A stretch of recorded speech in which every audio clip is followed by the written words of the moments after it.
Whenever I see St. George adopted as a nationalist symbol by right-wing factions, in England for instance, it always makes me laugh, because he was actually a Turk of Greek origin who was born in Palestine near Tel Aviv and who served in the Roman army. So all those skinheads who've got St. George tattooed on their foreheads, they're actively promoting Turkish, Greek, Palestinian, Roman and Jewish unity. Well done, lads.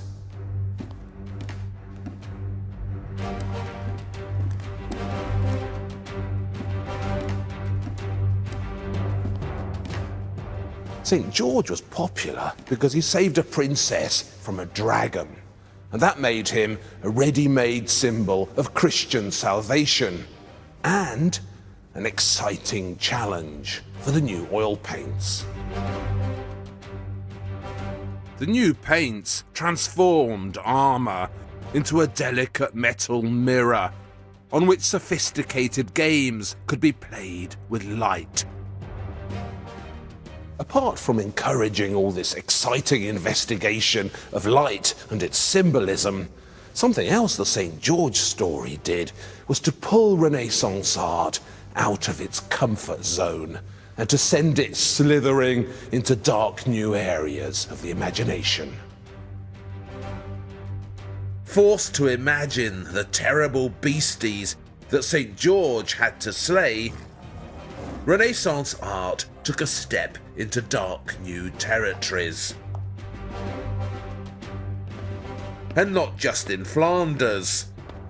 Back in Italy, that very strange painter, Cosimo Tura of Ferrara, relocated his St. George on what looks like another planet.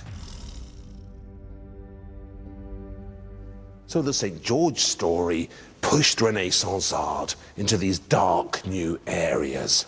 And that wasn't all. It also made it necessary to tackle combat and movement, and that had an especially powerful impact on sculpture. This is what I think is the finest of the northern St. Georges. He's certainly the most spectacular. You probably haven't heard of him because he's in Stockholm, in Sweden, in the church of St. Nicholas. What a thing. Bigger than life size and carved out of wood with breathtaking skill and drama. And the details are horrific. Bits of dismembered body are strewn across the plinth. And little baby dragons poke their heads out of the ground, waiting to be murdered. And then, in a very un-Renaissance detail, this bisexual dragon is so traumatized by St. George's mighty spearing that it's emptied its bowels with fear.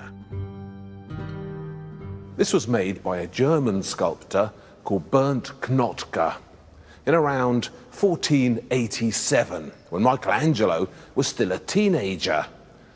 Now, Bernt Notke isn't in Vasari, of course, because this is a Renaissance that obviously isn't trying to quote the Greeks or the Romans.